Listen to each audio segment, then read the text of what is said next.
So it's interesting to adapt to the different soil. But what people don't realize is that in the last 100 years, we've lost 80% of the magnesium in the soil. If you just look up Magnesium Deficiency USA map, you can look at this map, and it's pretty incredible how much of the nutrients that used to be in the soil are completely gone. And this is just over farming practices. This is not regenerative agricultural practices.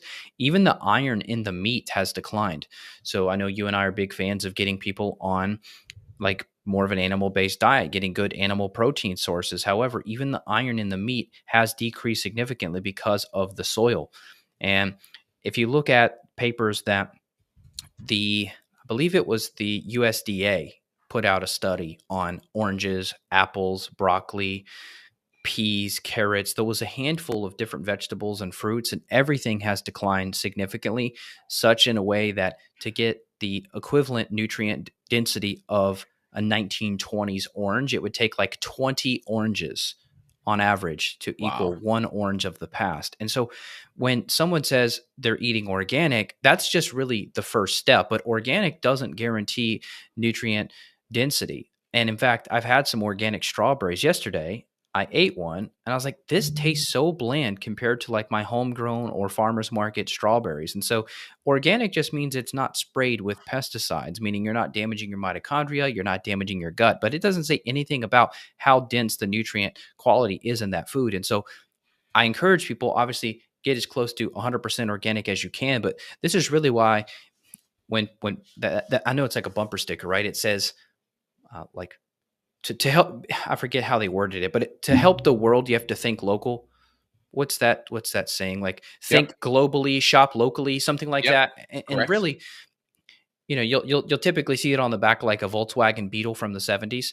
But Yep. this idea is true, which is that when you're getting food from your local farmers in general, it's going to be from a less depleted source. These are not these mega farms that are not rotating. These are not these mega farms that have. I've seen Driscoll, Driscoll, the big fruit producer. I've seen pictures of their farms, and it's just a bunch of pots. It's not even in the soil. It's these little pot operations where they have like a strawberry vine almost, and they're just plucking it from there. And as you know, they pluck it while they're white. They're not even ripe before they get to the grocery. You'll cut open a strawberry and you'll see that it's white inside. It hasn't even fully ripened and gotten its full nutrients in it. And so this is a big problem. And this is why when we do organic acids testing, so many people are showing up with deficiencies across the board. And then if we were to look at blood, we're going to see the same thing. And let's go over a couple of things too. There's a Senate document 264. It came out in the 1930s, and they were talking about this stuff in the 1930s, which is just absolutely nutty, right? That this was a problem even back then. I'll go over, what that document looks like. Here's essentially a copy of it that's made in more modern day form, so you can see it here. But if you look at the introduction, right? And it's kind of funny some of the language they were using. This quite unballyhooed pioneer and genius in the field of nutrition demonstrates that countless human ills stem from the fact that impoverished soil of America is no longer provide plant foods with the mineral and elements essential to human nourishment and to health. And to overcome this alarming condition, he doctors sick soils and by seeming miracle raises truly health giving fruits and vegetables. So this is part of this bill. They talked about U.S. farming practices. Leading authorities of the day have been sounding the alarm that depleted soils were causing significant decline in the nation's health. Again, remember, this is before high fructose corn syrup. This is before all the major factory farming. This is like over almost 90 years ago, right? 1936, 89 years ago. This is crazy. This was a problem back then. Imagine where we're at now. And, if you look at it and you go through that document, it's going to be a 10 pager or so. If you go through it, I'll give you the chat GPT summary. But essentially what was highlighted was soil depletion and nutrient loss. The document highlighted modern practices have stripped essential minerals. It talked about the impact on human health. So essentially depleted soils meant that fruits, vegetables, and grains contained fewer minerals. It also talked, this is in the 1930s, there is a need for supplementation now. It's just the diet alone cannot provide adequate nutrition, emphasizing the importance of supplementation. And it also was very concerned about agricultural practices. The report warns that chemical fertilizers focus on crop yield and not replenishing the full spectrum of the essential minerals in the soil. And also, they saw the connection to chronic disease. The document argues that nutrient deficiency contribute to various health issues, including fatigue, weakened immunity, and degenerative condition.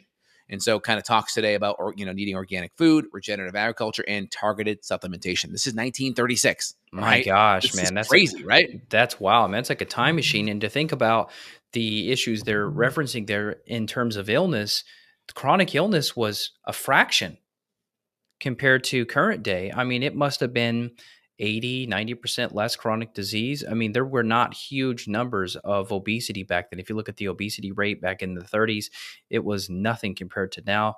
You look at depression, anxiety rates. I mean, everything skyrocketed in the last really 10 years. We've seen that big hockey Yeah. stick. That's nuts. Exactly. I'm putting the key points of Senate Document 264, but you can see it in here. And then if you want to go, there's a bunch of web pages that will have the entire thing. This has the whole document here. Talks about calcium and phosphorus um, appears to be depleted.